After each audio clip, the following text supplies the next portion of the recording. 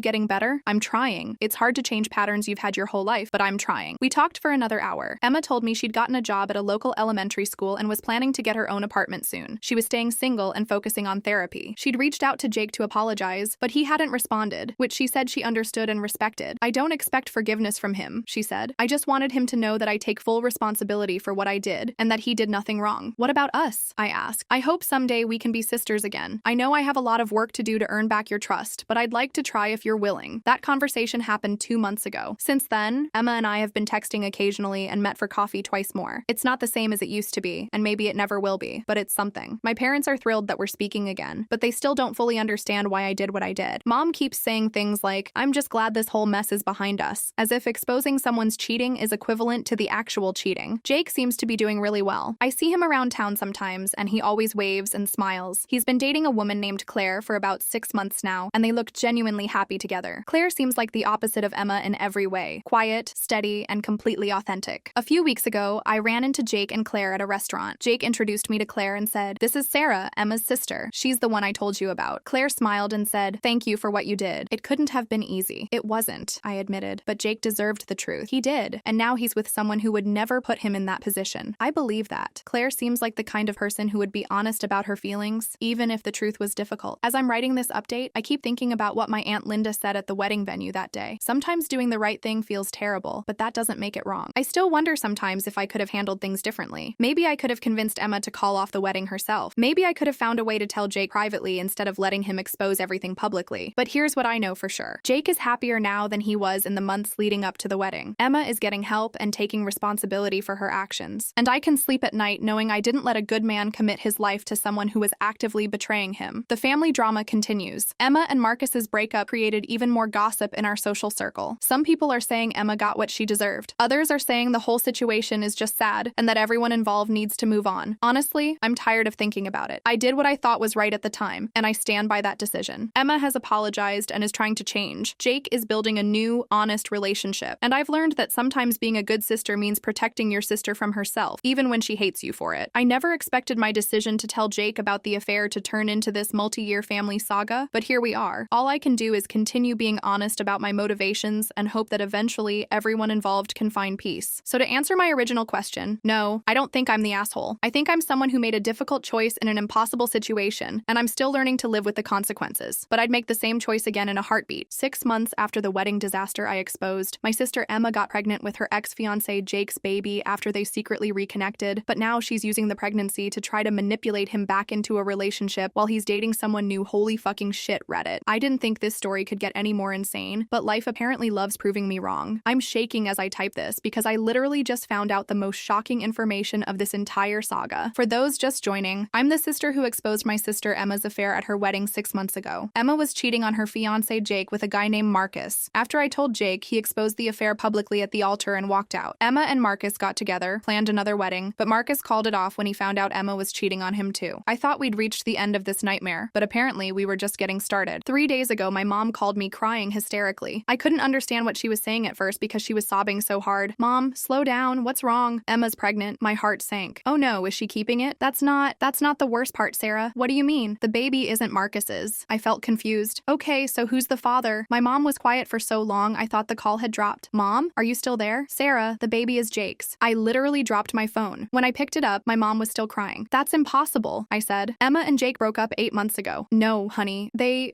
were together recently, about 3 months ago. My brain couldn't process this information. What do you mean, together? They slept together, multiple times apparently. Emma told me everything yesterday when she found out about the pregnancy. I sat down hard on my couch. Mom, start from the beginning and tell me exactly what happened. So here's the story I got from my mom, which I later confirmed with Emma herself. About 4 months ago, Emma was having a really hard time. She'd lost her job, Marcus had left her, and she was living with our parents feeling completely depressed and hopeless. She'd been in therapy, but progress was slow. One night, she was at the grocery store and ran into Jake. This was the first time they'd seen each other since the wedding disaster. According to Emma, Jake was polite but distant, and they only talked for a few minutes. But a week later, Jake texted her. His message said something like, "I've been thinking about our conversation at the store. I know this might sound crazy, but would you want to get coffee and talk? There are things I never got to say to you, and I think it might help both of us to have closure." Emma agreed to meet him, thinking he wanted to yell at her or get some kind of explanation for why she'd destroyed their relationship. But according to Emma, when they met at the coffee shop, Jake seemed different, calmer, more mature. He told her he'd been in therapy and had worked through a lot of his anger and hurt feelings. "I'm not saying what you did was okay," he apparently told her, "but I understand now that you were struggling with things I never knew about. I wish you had talked to me instead of cheating, but I can see that you were in a lot of pain." Emma started crying during this conversation, shocking I know, and began apologizing profusely. She told Jake about the therapy, about her pattern of self-sabotage, about how much she regretted hurting him. Jake listened to everything and then said something that apparently blew Emma's mind. "I forgive you." They talked for 3 hours. Emma was completely honest about everything. The multiple affairs, her fear of commitment, her reasons for staying with him when she wasn't happy. Jake was honest too, admitting that he'd sensed something was wrong in their relationship, but had been too scared to confront it. When they left the coffee shop, they hugged goodbye. Emma thought that would be it, a nice moment of closure that would let them both move forward. But Jake texted her again a few days later, just checking in, seeing how she was doing. They started texting regularly, then talking on the phone, then meeting for coffee again. "It felt like we were getting to know each other for the first time," Emma told me, "without all the pressure of wedding planning and family expectations, just two people talking honestly about who we really were." This went on for about a month. Gradually, their conversations became more intimate. They started talking about their relationship, about what had gone wrong, about what they'd both learned since then. And then one night, Jake invited Emma over to his apartment. "I need you to understand," Emma said when she was telling me this story. "I didn't go there planning for anything physical to happen. I thought we were just going to watch a movie and talk, but they ended up sleeping together. It was different than it had ever been before," Emma said. "When we were engaged, sex always felt like something we were supposed to do. But that night, it felt real. I wanted to vomit when she told me this, but I let her continue. They kept seeing each other secretly for about 2 months. Not dating exactly, but definitely sleeping together and spending a lot of time together." Emma said it felt like they were in this weird bubble where they could just be themselves without any outside pressure. "Why didn't you tell anyone?" I asked. "Because we knew how crazy it would sound. Jake's the guy whose wedding I ruined by cheating on him, and now we're sleeping together? Everyone would have thought we'd completely lost our minds." "Because you had completely lost your minds. I know how it looks, Sarah, but it felt right. For the first time in years, I felt like I was being completely honest with someone." Meanwhile, Jake was apparently going through his own internal struggle. He knew getting involved with Emma again was probably a terrible idea, but he couldn't stay away from her. "He told me he'd never gotten over me," Emma said, "not because he wanted to get back together, but because he never got closure. He needed to understand why I'd hurt him so badly." This secret arrangement continued until about 3 months ago, when Jake started dating Claire. Emma found out about Claire through social media and completely spiraled. She realized she'd been hoping Jake would eventually ask her to get back together officially, and seeing him with someone else destroyed that fantasy. She confronted Jake about Claire during one of their regular meetups. "I asked him if what we'd been doing meant nothing to him," Emma told me. "If he could just move on to someone else like our months together didn't matter." Jake apparently told Emma that their time together had been important and healing for both of them, but that it was never going to lead to a real relationship. He said he cared about me and would always be grateful for the closure we'd given each other, but that he couldn't build a future with someone who had betrayed him so deeply. He needed to be with someone he could trust completely. Emma did not take this well. She begged Jake to give them another real chance. She promised she would never cheat again, never lie again, never hurt him again. She told him she loved him more than she'd ever loved anyone. Jake's response was gentle but firm. "Emma, I believe that you love me now, but I can't spend the rest of my life wondering if you're going to change your mind again when things get difficult or boring." That was their last real conversation. Jake stopped responding to Emma's texts and calls. Emma tried to reach out a few more times, but Jake eventually blocked her number. "I was devastated," Emma told me. "I felt like I was losing him all over again, but this time it was even worse because I knew what we could have had." Emma threw herself into trying to get her life together. She got a new job, moved into her own apartment, and committed to therapy twice a week. But she was heartbroken and struggling. Then 2 weeks ago, ago, Emma missed her period. She took a pregnancy test, then another one, then went to the doctor for a blood test, all positive. Based on the timing, there was no question who the father was. Emma and Marcus had broken up 4 months ago, and she hadn't been with anyone else since Jake. When I found out, I just sat in my car in the doctor's parking lot and cried for an hour, Emma told me. I knew this was going to complicate everything. Emma's first instinct was to handle this completely on her own. She considered not telling Jake at all, maybe even moving away and starting over somewhere else. But her therapist convinced her that Jake had a right to know he was going to be a father. So 3 days ago, Emma texted Jake from a different number. I need to see you. It's urgent. They met at a neutral location, the same coffee shop where they'd first reconnected months earlier. Emma told Jake she was pregnant and that he was the father. Jake's reaction was apparently not what she expected. He didn't get angry or upset, Emma said. He just got very quiet and asked a lot of practical questions. How far along was I? Was I sure about the paternity? What did I want to do? Emma told Jake she was planning to keep the baby and that she wasn't expecting anything from him. She said she just thought he had a right to know. Jake asked for some time to process the information and said he would call her in a few days. That was 3 days ago, and Emma hasn't heard from him since. But apparently Jake did call someone, my mom. Jake called my parents' house yesterday morning and asked to speak with my mom privately. He told her about the pregnancy and asked for advice about how to handle the situation. He sounded so lost, my mom told me. He said he never expected to be in this position and didn't know what to do. My mom, being my mom, immediately started crying and telling Jake that everything would work out and that our family would support him no matter what. Jake apparently told my mom that he was still processing the news and needed time to figure out his next steps, but that he wanted to do the right thing for the baby. What does that mean exactly? I asked my mom. I don't know, honey, but he said he takes responsibility seriously and that any child of his would be loved and provided for. So now here's where we stand. Emma is about 8 weeks pregnant with Jake's baby. Jake is processing this news while apparently still dating Claire, though my mom thinks he hasn't told Claire about the pregnancy yet. My parents are simultaneously thrilled about becoming grandparents and terrified about the family drama this is going to cause. And me? I'm sitting here wondering if I'm living in some kind of soap opera or if my family has just completely lost touch with reality. I called Emma after my mom told me everything, and we had the longest conversation we've had since before the wedding disaster. Emma, what the hell were you thinking? I asked. You slept with Jake for months and didn't tell anyone? I know it sounds insane, but Sarah, those were the happiest months I've had in years. For the first time, Jake and I were being completely honest with each other. But he was your ex-fiancé whose wedding you ruined by cheating on him. I know how crazy it sounds, but we both needed that closure. We needed to understand what went wrong and why. And you thought the best way to get closure was to sleep together? It just happened naturally. We were talking through all our old issues and there was still this connection between us. Emma, he's dating someone else now. I know that, and I'm not trying to break them up or get him back. I just want to figure out how to co-parent with him. You want to co-parent? Emma, 3 months ago, you were begging him to take you back. That was before I understood that we could never be together romantically. But this baby changes everything. We're going to be connected for the rest of our lives now. I couldn't believe what I was hearing. Even pregnant with his baby, Emma seemed to have completely unrealistic expectations about her relationship with Jake. Emma, you need to prepare yourself for the possibility that Jake wants nothing to do with you, even if he supports the baby financially. Why would you say that? Because you've hurt him repeatedly. Just because you had a few months of good times doesn't erase years of betrayal. But we worked through all of that. We talked about everything honestly. You talked about it while you were sleeping together. That's not the same as actually resolving it. Emma got quiet then, and I could tell she was starting to realize that her fantasy of some perfect co-parenting relationship with Jake might not be realistic. Sarah, what if he wants nothing to do with the baby? Then you'll raise the baby on your own. Lots of people do it. But what if he wants joint custody but refuses to speak to me directly? Then you'll communicate through lawyers or a mediator. What if he tells Claire about the baby and she makes him choose between his old life and his new life? Emma, stop. You can't control any of those outcomes. All you can do is be honest about the situation and let Jake make his own decisions. We talked for another hour, and it became clear that Emma had built up this whole fantasy in her head about how the pregnancy was going to bring her and Jake back together as some kind of family unit. I keep picturing us at the baby's first birthday party, she told me, or teaching the baby to walk together, or Jake coming to my ultrasound appointments. Emma, those things might happen, but they also might not. You need to prepare for the possibility that Jake wants to be involved with his child, but wants minimal contact with you. That would be so hard. Yeah, it would be, but it would also be completely understandable given your history. After I hung up with Emma, I couldn't stop thinking about Jake. This poor guy had finally moved on with his life, found a new relationship, and now Emma was pregnant with his baby. I decided to do something I probably shouldn't have done. I reached out to Jake. I sent him a text. I heard about Emma's news. I know this is complicated, but I wanted you to know that I'm here if you need someone to talk to who understands the whole situation. Jake texted back a few hours later. Thank you. Can we meet for coffee tomorrow? So yesterday, I met Jake at a different coffee shop. Apparently, every major conversation in this saga happens at coffee shops. Jake looked exhausted, like he hadn't slept in days. How are you holding up? I asked. Honestly, I don't know. 3 days ago, my biggest worry was whether to introduce Claire to my parents next month. Now I'm going to be a father with a woman who," he trailed off, "a woman who destroyed your trust and broke your heart? It's more complicated than that now. The months Emma and I spent reconnecting changed things. Jake, can I ask you something? What were you thinking when you started sleeping with Emma again?" He was quiet for a long time. "I was thinking that we both deserved closure, that maybe if we could understand what went wrong the first time, we could both move forward in healthier ways. And did you get that closure?" "I thought I did, until she got pregnant." Jake told me that his months with Emma had actually been really healing for him. They'd talked through all the issues in their relationship. Emma had been completely honest about her cheating and her motivations, and Jake had been able to express all the hurt and anger he'd been carrying around. "For the first time, I understood why she cheated," he said. "Not that it was okay, but I understood the emotional reasons behind it." "And that helped you forgive her?" "It helped me forgive her for the cheating, yeah, but it also made me realize that we wanted completely different things from a relationship." Jake explained that during their reconnection, it became clear that Emma thrived on drama and intensity, while Jake valued stability and predictability. "Even during our secret months together, Emma was always pushing for more," Jake said. "More commitment, more intensity, more everything. I realized that no matter how much I gave her, it would never feel like enough." "Is that why you started dating Claire?" "Partly, but also because I met Claire and realized what it felt like to be with someone who was genuinely content, someone who didn't need constant reassurance or excitement to be happy. And now I'm going to be a father with someone I can't trust to be stable, while I'm in love with someone who deserves better than this mess." My heart broke for Jake. He was clearly trying to do the right thing, but he was trapped in an impossible situation. "Have you told Claire about the baby?" "Not yet. I don't know how to explain that I was sleeping with my ex-fiancé for months without sounding like a complete asshole." "Jake, you weren't dating Claire when you were with Emma, right?" "No, but I started dating Claire right after Emma and I stopped seeing each other. Claire's going to think I was just rebounding from Emma." "Were you?" He considered this. "Maybe partly. But my feelings for Claire are real. She's everything Emma isn't. Calm, honest, stable, trustworthy. Then you need to tell her the truth and let her decide how she feels about it. And if she decides she can't handle it, then at least you'll know now instead of finding out later." We talked about the practical aspects of the situation. Jake was definitely planning to be financially responsible for the baby, and he wanted to be involved as a father, but he was struggling with how to manage his relationship with Emma. "I can't go back to the way things were before," he said. "I won't put myself in a position to be hurt by her again." "You don't have to. You can be a good father to your child without being Emma's friend or partner." "But what if she tries to use the baby to manipulate me into getting back together?" This was clearly his biggest fear, and honestly, based on Emma's comments to me, it wasn't an unreasonable concern. "Then you set firm boundaries and stick to them. You communicate about the baby and nothing else." That sounds so cold. "It's not cold, it's self-preservation. Jake, you've been through enough with Emma. You don't owe her a relationship just because she's having your baby." Jake seemed to find this helpful. We talked for another hour about practical things like custody arrangements and co-parenting strategies. When we were getting ready to leave, Jake said something that really stuck with me. "You know what the weirdest part about all this is? If Emma had been honest with me from the beginning, if she'd told me she was unhappy instead of cheating, we probably could have figured things out or broken up amicably. Now we're going to be connected for the rest of our lives, but we can never fully trust each other. Do you regret the months you spent reconnecting with her?" "No, I needed that closure, and I think she did too. But I regret that it's led to this situation where everyone's going to get hurt." After Jake left, I sat in my car for a while thinking about how completely fucked up this whole situation had become. Emma is pregnant with the baby of the man whose life she destroyed. Jake is going to be a father with a woman he can't trust, while trying to maintain a relationship with someone who deserves better. Claire is about to find out that her boyfriend has been hiding a major part of his recent past, and my parents are caught in the middle of it all. The more I thought about it, the more I realized that this pregnancy wasn't going to be the happy ending Emma was hoping for. If anything, it was going to make everything more complicated and painful for everyone involved. That evening, I called Emma back. "Emma, I talked to Jake today." "You did? What did he say? How is he feeling about everything?" "He's struggling. This is really hard for him. But he wants to be involved with the baby, right?" "Yes, but Emma, you need to understand something. Jake being involved as a father doesn't mean you two are going to be friends or partners or anything like that." "I know that. Do you? Because when you were talking to me earlier, it sounded like you were fantasizing about some perfect co-parenting relationship. I just want what's best for the baby. What's best for the baby is having two parents who can communicate respectfully about parenting decisions. That doesn't require you and Jake to have a personal relationship, but we share this child now. Doesn't that mean something?" "Yes, it means you'll both love the baby and want what's best for it. It doesn't mean Jake has to forgive all the ways you've hurt him." Emma was quiet for a long time. "Sarah, do you think Jake will ever be able to trust me again?" "Honestly, I don't know. You've hurt him repeatedly, and trust is really hard to rebuild. But what if I never cheat again? What if I'm completely different now?" "Emma, even if you're completely different, Jake has to protect himself. He's learned that loving you comes with a lot of pain, and he's not going to put himself in that position again just because you're having his baby. That's so unfair." "No, it's not unfair. It's the natural consequence of your choices over the past few years." This seemed to be the first time Emma really understood that the pregnancy wasn't going to magically fix everything between her and Jake. "So So what am I supposed to do? Focus on being the best mother you can be. Go to therapy, work on yourself, and let Jake figure out how he wants to handle this situation without pressuring him. And if he decides he wants minimal contact with me, then you respect that decision and work with whatever level of communication he's comfortable with. We hung up after that, and I spent the rest of the evening wondering how much more complicated this situation could possibly get. I got my answer this morning. Claire knows about the pregnancy. Jake texted me at 7 a.m. I told Claire everything last night. We need to talk. I met Jake at yet another coffee shop. Seriously, the coffee industry is making a fortune off our family drama. 2 hours later, Jake looked even worse than he had the day before. How did Claire take it? I asked. About as well as you'd expect someone to take the news that their boyfriend secretly slept with his ex-fiancé for months and got her pregnant. Is she breaking up with you? She says she needs time to think. She's staying with her sister for a few days. Jake told me that he'd explained everything to Claire. The reconnection with Emma, the months they'd spent together, the pregnancy, all of it. She said she felt like she didn't know me at all, Jake said. Like I'd been living a double life while we were getting to know each other. Were you? I guess I was in a way. I never told Claire about Emma and me reconnecting because I knew it would sound crazy. And now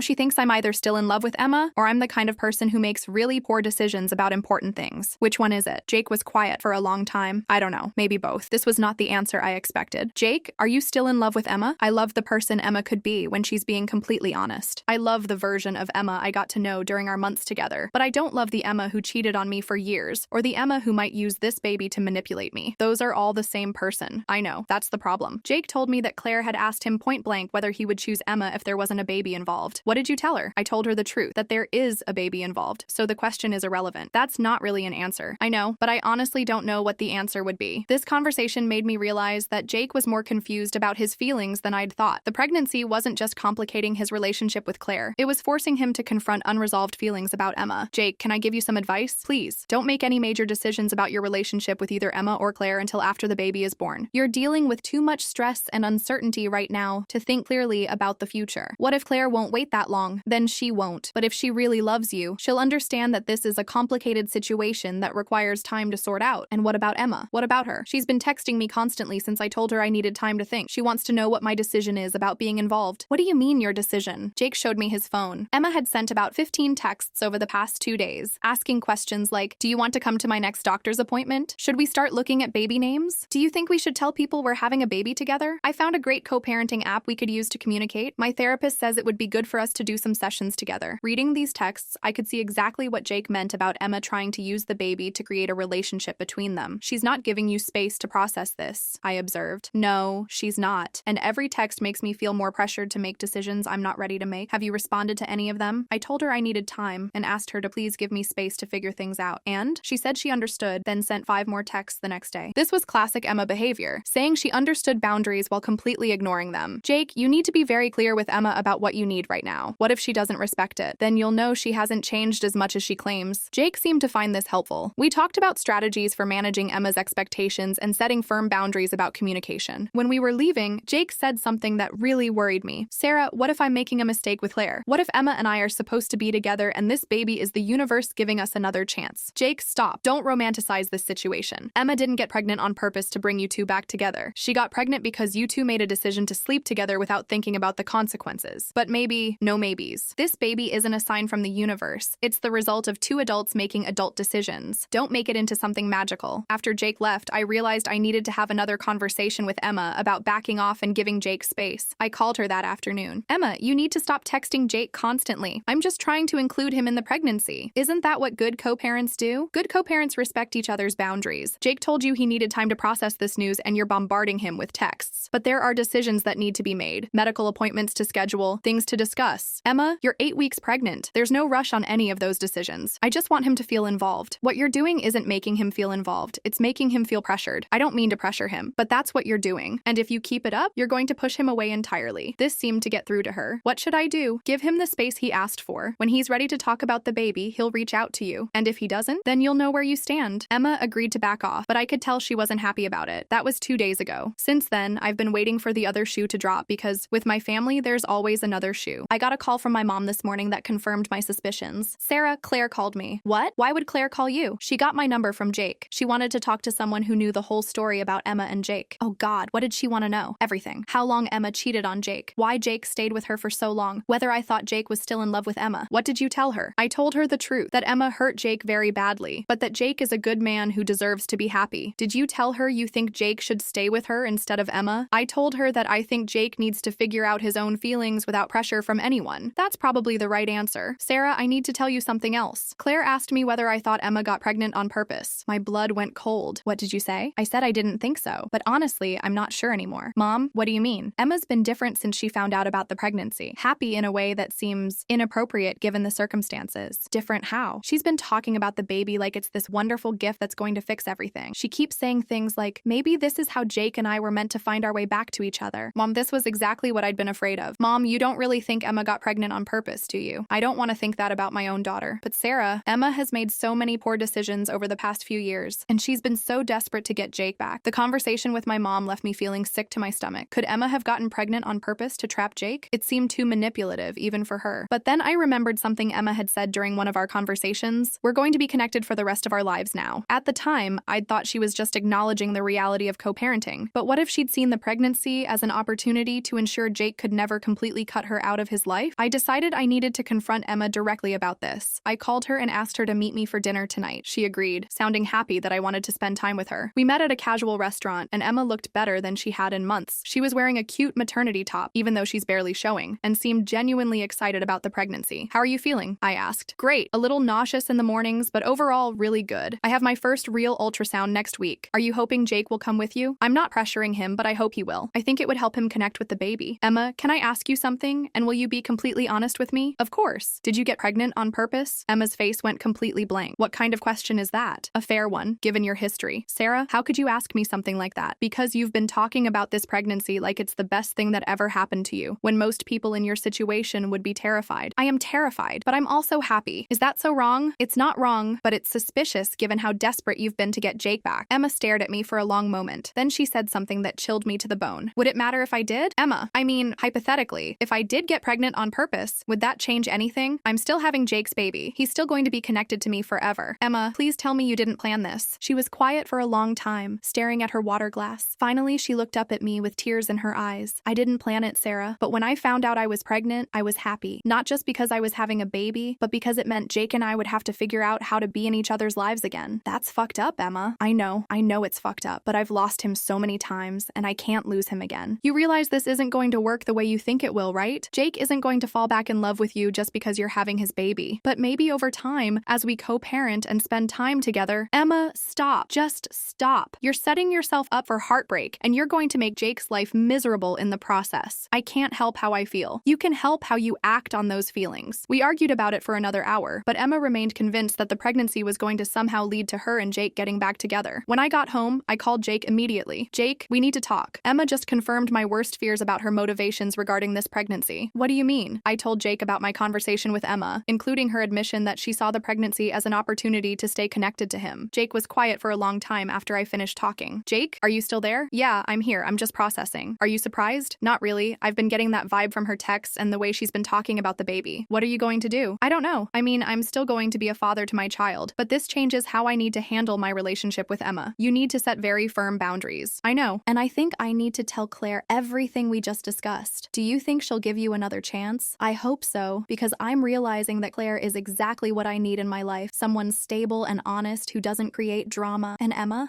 is the mother of my child, and I'll always have to deal with that. But she's not going to manipulate me into a relationship using this baby. We talked for another few minutes, and I felt hopeful that Jake was finally seeing the situation clearly. But knowing Emma, this is far from over. She's not going to give up on the idea of getting Jake back without a fight. And with a baby on the way, we're all going to be dealing with this mess for the next 18 years minimum. I honestly don't know how much more drama our family can handle, but I have a feeling we're about to find out. Reddit, I can't believe I'm back here again. But this story has reached a conclusion so insane that I had to share it with the people who've been following along from the beginning. It's been 7 months since my last update, and the baby was born 3 weeks ago. I thought having a grandchild would bring some peace to our family, but instead it's created the most explosive drama we've ever experienced. Before I get to the bombshell, let me catch you up on what happened during Emma's pregnancy. Jake did end up getting back together with Claire, but it took months of therapy and honest conversation. Claire agreed to stay with Jake on the condition that he establish crystal clear boundaries with Emma and that they attend couples counseling together. Emma did not handle Jake and Claire's reconciliation well. Despite promising to give Jake space, she ramped up her attempts to insert herself into his life throughout the pregnancy. Some of the things Emma did during her pregnancy: started showing up at Jake's workplace with lunch for the baby's father, scheduled all her doctor's appointments for times when she knew Jake would be free, then guilted him when he didn't come, started posting on social media about her baby daddy and tagging Jake in everything, told people at the grocery store, the gym, and random places that she was back together with Jake. Sent Claire Instagram messages about how she needed to understand that Jake's priority is his child now. Showed up at Jake and Claire's favorite restaurant and requested to be seated next to them. Created a baby registry and listed Jake as the father, then sent it to his friends and co-workers. Jake was going insane trying to manage Emma's behavior while maintaining his relationship with Claire and preparing to be a father. Claire, to her credit, was incredibly patient and understanding, but I could tell the constant drama was wearing on her. Emma's behavior got so bad that Jake had to involve lawyers. He had them draft a formal custody agreement and communication protocol that required all non-emergency contact to go through a co-parenting app. Emma fought this every step of the way, claiming Jake was being cruel and denying his child a loving family environment. The pregnancy itself was mostly normal, though Emma milked every tiny symptom for maximum drama and attention. She constantly texted Jake about every ache, pain, or doctor's visit, despite the lawyers telling her to use the co-parenting app. My parents tried to stay neutral, but it was clear they were getting exhausted by Emma's increasingly erratic behavior. Then the baby was born 3 weeks ago. Emma went into labor at 2 a.m., and instead of calling our parents or taking herself to the hospital, she called Jake 17 times until he answered. Jake rushed to the hospital with Claire, thinking there might be complications. When they arrived, Emma was doing fine, but she'd told the hospital staff that Jake was her partner and that Claire was just a friend. This caused a huge scene in the labor and delivery ward, with Claire demanding to know why Emma was lying about their relationship status, and Emma crying that she just wanted her family with her during the birth. Jake ended up staying for the delivery while Claire waited in another part of the hospital. The baby, a girl named Isabella, was born healthy after about 8 hours of labor. And this is where the story takes a turn that I swear I'm not making up. When Isabella was born, she didn't look like either Jake or Emma. The baby had very distinctive features: dark skin, curly black hair, and facial features that clearly indicated mixed racial heritage. Both Jake and Emma are white, very white. The delivery room went completely silent when Isabella was born. Jake looked at the baby, looked at Emma, and asked very quietly, "Emma, is there something you need to tell me?" Emma started crying immediately. Not the happy tears you'd expect from a new mother, but panicked, guilty tears. The doctor and nurses tried to give them privacy, but Jake wouldn't let it go. "Emma, this baby is not mine." "Jake, please, let me explain." "Explain what? That you've been lying to me for the past 9 months?" It turns out, Emma had been seeing someone else during the time she was supposedly reconnecting with Jake. His name is David, and he's a guy Emma met at the gym. He's black, which explains Isabella's appearance. But here's the truly insane part. Emma knew there was a chance David was the father, but she chose to tell Jake he was the father because she thought Jake would be a better provider and partner. Emma admitted all of this in the hospital room, while Jake, Claire, and several medical staff members listened in shock. She had been sleeping with both Jake and David during the same time period, realized she was pregnant, and made a calculated decision to claim Jake was the father. "I thought if I could convince Jake to be with me, it wouldn't matter who the biological father was," Emma sobbed. "Jake would have been a great dad, and we could have been a family." Jake's reaction was unlike anything I've ever seen. He didn't yell or get angry. He just went completely cold. "So for the past 9 months, while I've been preparing to be a father, attending lawyer meetings, fighting with my girlfriend, and planning my entire future around this child, you've known she might not be mine? I thought she was yours. I really thought she was. But you knew she might not be. Jake, please understand. I understand perfectly. You were willing to let me believe I was a father and build my life around a lie because it was convenient for you." Jake walked out of the hospital room and didn't come back. Claire followed him, and from what I heard later, she was actually more upset than Jake was. Not because Isabella wasn't his biological daughter, but because Emma had put them through months of emotional manipulation based on a lie. My parents got the call about the birth and rushed to the hospital, expecting to meet their first grandchild. Instead, they walked into a situation where Emma was alone with a baby who clearly wasn't Jake's, crying hysterically and begging the nurses to call Jake and ask him to come back. Mom called me from the hospital. "Sarah, you need to get here now. Something terrible has happened." When I arrived at the hospital, I found Emma holding Isabella and looking completely lost. Our parents were in the hallway having a heated discussion with Jake about what happened. I walked into Emma's room and saw the baby for the first time. "Emma, whose baby is this?" "David's," she whispered. "David from the gym?" "Yes." "Does David know he's a father?" "Not yet." "Emma, what the hell have you done?" For the next hour, Emma told me the whole truth about what happened during her pregnancy. She had been seeing David regularly throughout the time she was also sleeping with Jake. When she realized she was pregnant, she did the math and figured out that either man could be the father. Instead of being honest with both of them, Emma made the decision to claim Jake was the father because Jake has more money and job stability. Jake had already proven he was willing to commit to her long term. Our family loved Jake and would be supportive of the relationship. David was just a fling, and Emma didn't think he'd be a good father. "So you decided to trap Jake into raising another man's child?" I asked. "I didn't think of it as trapping him. I thought we could all be happy together." "Emma, you lying about paternity isn't a foundation for happiness. It's fraud. But Jake loves me, and he would have loved Isabella too." Based on a lie, Emma couldn't couldn't seem to understand why everyone was so upset with her. In her mind, she had created a situation where Jake could be a father and they could be a family, and it shouldn't matter whose DNA the baby had. Meanwhile, Jake was outside having his own breakdown. When I went to find him, he was sitting in his car with Claire, both of them looking traumatized. "Jake, how are you holding up?" "Sarah, I spent 9 months preparing to be a father. I bought baby clothes, set up a nursery, read parenting books, went to couples therapy, fought with my family about custody arrangements. I changed my entire life around this child. I know, and it was all based on a lie. Emma never cared about what was best for me or the baby. She just wanted to manipulate me into the life she wanted." Claire spoke up for the first time. The worst part is that she was willing to let Jake believe he was a father and build a relationship with a child that wasn't his. What would have happened when Isabella got older and started asking questions about genetics or medical history? She probably would have found some way to keep lying, I said. "This is so much worse than the cheating," Jake said. "At least when she cheated on me during our engagement, she was only lying about her actions. This time she was willing to lie about the identity of a child's father. That's not just betraying me, it's betraying Isabella too." Jake and Claire left the hospital that night, and as far as I know, Jake hasn't spoken to Emma since. Emma was discharged from the hospital 2 days later and brought Isabella to our parents' house. The first few days were chaotic. Emma was struggling with postpartum depression and the reality that she was now a single mother with no support system. She still hadn't told David that he was a father. "Emma, you have to call David," I told her. "What if he doesn't want anything to do with Isabella? That's his choice to make, but he deserves to know he has a daughter. What if he tries to take her away from me? Emma, you can't base major life decisions on what-ifs. David is Isabella's father. He has rights." It took another week for Emma to finally call David. His reaction was apparently not what she expected. David was shocked, obviously, but he immediately asked to see Isabella. He came over to our parents' house that same day. The moment David saw Isabella, there was no question she was his daughter. They had the same eyes, the same smile, the same facial structure. David's first question was, "Why didn't you tell me you were pregnant?" Emma's response was typical Emma. "I wasn't sure who the father was, and I thought it would be easier to handle it on my own." "You thought it would be easier to lie to multiple people for 9 months than to just tell the truth and figure it out?" I was scared and confused. David spent about an hour holding Isabella and asking Emma questions about the pregnancy, the birth, and why she'd let Jake think he was the father. When Emma finished explaining everything, David was quiet for a long time. Finally, he said, "Emma, I want to be involved in my daughter's life, but I need you to understand that what you did to that other guy was seriously fucked up. I know, I feel terrible about it. Do you? Because it sounds like you only told the truth when you literally couldn't hide it anymore." David ended up staying for dinner that night and meeting our parents. My mom and dad were polite but clearly exhausted by the whole situation. After David left, Mom pulled Emma aside. "Emma, what is your plan here? What do you mean? I mean, how are you going to support yourself and Isabella? You don't have a job, you don't have your own place, and you've burned bridges with almost everyone who might have helped you. I thought I could live here for a while and figure things out. Emma, you're 29 years old with a newborn baby. Figuring things out isn't a plan." This conversation led to a huge family meeting the next day where our parents laid down some hard truths for Emma. They told her they would support her for 3 months while she found a job and her own place, but that they weren't going to enable her poor decision-making anymore. "We love you and we love Isabella," Dad said, "but you need to take responsibility for your life and stop expecting other people to fix your mistakes." Emma did not take this well. She accused our parents of abandoning her when she needed them most. "Where was I supposed to go when Jake kicked me out of his life?" she cried. "Emma, Jake didn't kick you out of his life," I said. "You lied to him about being the father of a child for 9 months. He has every right to want nothing to do with you." "But what about Isabella? Doesn't he care about her at all?" "Isabella isn't his daughter. Why would he have feelings about a stranger's baby?" "Because he spent months preparing to be her father, based on your lies." This argument went on for hours, with Emma continuing to act like she was the victim in the situation. Finally, our dad said something that shut her up. "Emma, if you spent half as much energy taking responsibility for your actions as you do making excuses for them, your life would be completely different." Over the next few weeks, Emma did start to get her act together, but only because she had no other choice. David stepped up in a big way. He immediately started providing financial support for Isabella, took paternity leave from his job to spend time with her, and began the process of legally establishing his parental rights. David also had some harsh words for Emma about her behavior. "You need to understand that trust is earned," he told her during one of his visits. "Right now, I don't trust you at all. You lied to multiple people for months, and the only reason you're telling the truth now is because you got caught. I was scared and didn't know what to do. So you thought the best solution was to lie to everyone and hope it worked out? That's not scared, Emma. That's selfish." David made it clear that while he wanted to be involved in Isabella's life, he wasn't interested in a romantic relationship with Emma. "I need to know that if we're going to co-parent, you're going to be honest with me. No more lies, no more manipulation, no more games." Emma agreed, but I could tell she was hoping that spending time together as Isabella's parents might lead to something more. That hope was crushed when David started bringing his girlfriend Sarah to some of his visits with Isabella. Emma was shocked to learn that David had been in a relationship the entire time she'd been sleeping with him. "You were cheating on your girlfriend with me?" Emma asked. "No, Emma. Sarah and I weren't exclusive at that point. We'd only been dating for a few weeks when you and I started hooking up, but we became exclusive about 2 months into your pregnancy. And you didn't think to mention that?" that? Why would I? You told me you were just looking for something casual, and you were supposedly working things out with your ex-fiancé. This revelation hit Emma hard because it made her realize that David had never seen their relationship as anything serious, while she'd been building fantasies about their potential future together. Meanwhile, Jake had completely moved on with his life. I ran into him and Claire at the grocery store about a month after Isabella was born. They both looked happy and relaxed in a way I hadn't seen from Jake in years. How are you doing? I asked. Really well, actually, Jake said. It's amazing how much better life gets when you remove toxic people from it. Any regrets? About Emma? None. Finding out about her lies was the best thing that could have happened to me. Claire nodded. We've been talking about getting engaged soon. Jake's been through enough drama for one lifetime. What about Isabella? Do you ever wonder about her? She's a beautiful baby who deserves a good life, Jake said, but she's not my responsibility. Her actual father seems like a decent guy who's stepping up, so she'll be fine. It was clear that Jake had made peace with the situation and truly moved on. Emma, on the other hand, was struggling with the reality of single motherhood and the consequences of her actions. She found a job at a daycare center that allowed her to bring Isabella to work, but the pay was barely enough to cover her expenses. David was helping financially, but Emma had to move into a small apartment in a not great part of town. I never thought my life would turn out like this, she told me during one of our rare conversations. What did you think would happen? I thought I could make it work with Jake. I thought we could be a family, based on a lie. Based on love. I really did love Jake. Emma, love doesn't involve lying about paternity. That's not love. That's manipulation. I was just trying to create the best situation for everyone. No, you were trying to create the best situation for yourself. You didn't care about what was best for Jake, or David, or Isabella. Emma still seemed unable to fully grasp the magnitude of what she'd done wrong, but the consequences were becoming clearer every day. Jake and Claire got engaged 2 months ago and are planning a small wedding next spring. From what I hear, they're talking about starting a family of their own soon. David and his girlfriend Sarah are also getting more serious. Sarah has been incredibly gracious about the situation with Isabella and has embraced her role as a potential stepmother. Emma is not handling any of this well. She's been seeing a new therapist, but progress is slow. She still occasionally texts Jake, who has her blocked, and has shown up at places where she knows he'll be. Last month, Emma found out where Jake and Claire live and showed up with Isabella, claiming she wanted Jake to meet his daughter, even though he's not her father. Claire called the police, and Emma was given a formal warning about harassment. She's completely lost touch with reality, Claire told me when I called to apologize for Emma's behavior. She seems to genuinely believe that if she just keeps pushing, Jake will eventually come around. I think part of her can't accept that her actions have permanent consequences, I said. Well, they do, and if she keeps showing up at our house, we're going to get a restraining order. I talked to Emma about this incident, but she was defiant. Jake loved me for 5 years, she said. That doesn't just disappear because of one mistake. Emma, lying about paternity for 9 months isn't one mistake. It's a pattern of deception that destroyed any trust Jake had in you. But I did it because I loved him. No, you did it because you were selfish and thought you could manipulate the situation to get what you wanted. Emma started crying then, but they weren't the manipulative tears from our childhood. They seemed like genuine grief. Sarah, I've lost everything. I've lost Jake. I've lost my family's respect. I've lost my friends. All I have left is Isabella, and even David might try to take her away from me. David isn't trying to take Isabella away. He's trying to be a good father. But what if he and Sarah get married and decide they want full custody? Then you'll deal with that through the legal system. But Emma, David has been nothing but fair and reasonable throughout this whole situation. I just feel so alone. For the first time in years, I actually felt sorry for Emma. Not because she didn't deserve the consequences of her actions, but because watching someone destroy their own life through repeated bad decisions is heartbreaking. Emma, you're not going to be alone forever, but you need to stop trying to fix the past and start building a better future. How? Focus on being the best mother you can be to Isabella. Build a healthy co-parenting relationship with David. Work on yourself in therapy, and stop trying to insert yourself into Jake's life. What if Jake was the love of my life and I've lost him forever? Then you've learned an expensive lesson about the importance of honesty in relationships. That conversation happened a month ago, and things have been relatively quiet since then. Emma seems to be slowly accepting her new reality. She's thrown herself into being a mother to Isabella and has stopped, as far as I know, trying to contact Jake. David has been an amazing father. He has Isabella 2 nights a week and every other weekend, and he's already talking about setting up a college fund for her. David's girlfriend Sarah has also been wonderful. She treats Isabella like her own and has even offered to help Emma with babysitting when needed. I don't blame Isabella for her mother's mistakes, Sarah told me when I thanked her for being so gracious. That little girl deserves to have as many people as possible who love her. Our family is slowly healing, but the damage Emma caused will probably never be fully repaired. My parents love Isabella, but their relationship with Emma is strained. They're supportive but wary, always waiting for the next crisis. My relationship with Emma is complicated. I love her because she's my sister, but I don't trust her because she's proven repeatedly that she'll lie when it's convenient. Emma herself seems to be in therapy and making slow progress, but she still has moments where she acts like the victim of circumstances rather than the creator of them. As for Jake and Claire, they seem genuinely happy. Claire told me recently that she's grateful the whole situation happened before they got married. because it showed her exactly what kind of man Jake is when things get difficult. He handled an impossible situation with grace and integrity, she said. A lot of men would have lashed out or tried to get revenge, but Jake just walked away and focused on building a better life. So here we are, almost 2 years after the wedding disaster that started this whole saga. Emma is a single mother working at a daycare and living in a small apartment, trying to rebuild her life from scratch. Jake is engaged to a wonderful woman and has completely moved on from the chaos Emma created. David is being an excellent father to Isabella and building a life with his girlfriend. Isabella is a happy, healthy baby who is loved by her father and his girlfriend, her mother, and her grandparents. And me? I'm still processing everything that's happened and trying to figure out what my relationship with Emma should look like going forward. The question I keep coming back to is, how many chances do you give someone who repeatedly makes destructive choices? Emma has hurt everyone who ever loved her through a combination of selfishness, dishonesty, and poor decision-making. But she's also my sister, and I want to believe people can change. Her therapist says Emma is making progress, but changing lifetime patterns of manipulation and self-sabotage is hard work that takes years, not months. In the meantime, I'm keeping my distance but staying available for Isabella's sake. That little girl didn't ask to be born into this mess, and she deserves to have family members who love her unconditionally. Looking back on this entire situation, I still believe I did the right thing by telling Jake about Emma's affair before their wedding. If I hadn't, Jake would have married Emma, and this paternity revelation would have come out eventually, probably years later, after Jake had formed an even deeper bond with a child who wasn't his. The whole experience has taught me that sometimes doing the right thing creates more chaos in the short term, but prevents even worse problems down the road. It's also taught me that some people will keep making the same mistakes over and over again, regardless of the consequences. Emma has had multiple opportunities to change her behavior, but she keeps choosing immediate gratification over long-term stability. I hope for Isabella's sake that Emma eventually figures out how to be a stable, honest person, but I'm not holding my breath. As for the rest of us, we're all doing our best to move forward and build healthier lives. Jake and Claire are planning their wedding and talking about starting a family. David and Sarah are getting more serious and are amazing co-parents to Isabella. My parents are adjusting to being grandparents while maintaining appropriate boundaries with Emma, and I'm working on my own relationships and trying to apply the lessons I've learned about the importance of honesty and healthy boundaries. This whole saga has been the most dramatic and emotionally exhausting experience of my life, but it's also taught me a lot about family, loyalty, forgiveness, and consequences. Sometimes I wonder what would have happened if I'd made different choices along the way. What if I'd never told Jake about the affair? What if I'd tried harder to convince Emma to tell the truth about the pregnancy? What if I'd been more supportive when Emma was struggling? But ultimately, I can't control other people's choices. All I can do is try to make good decisions for myself and hope that the people I love will eventually do the same. Reddit, thank you for following this insane journey with me. Writing these updates has been therapeutic and has helped me process everything that's happened. For those asking about future updates, I hope there won't be any. I hope Emma continues to work on herself and focuses on being a good mother to Isabella. I hope Jake and Claire have a beautiful wedding and a happy marriage. I hope David and Sarah build a wonderful life together. And I hope our family can find some peace after years of chaos. But knowing Emma, this probably isn't the end of the story. There will likely be more drama, more poor decisions, and more consequences down the road. If something truly explosive happens, I'll let you know. But for now, I'm going to try to focus on my own life and let everyone else figure out theirs. To anyone dealing with similar family drama, set boundaries, stick to your values, and don't let other people's chaos become your emergency. You can love someone and still protect yourself from their poor choices. And remember, you can't save people from themselves, but you can refuse to enable their destructive behavior. That's the lesson I'm taking from all of this, and it's one I plan to carry with me for the rest of my life.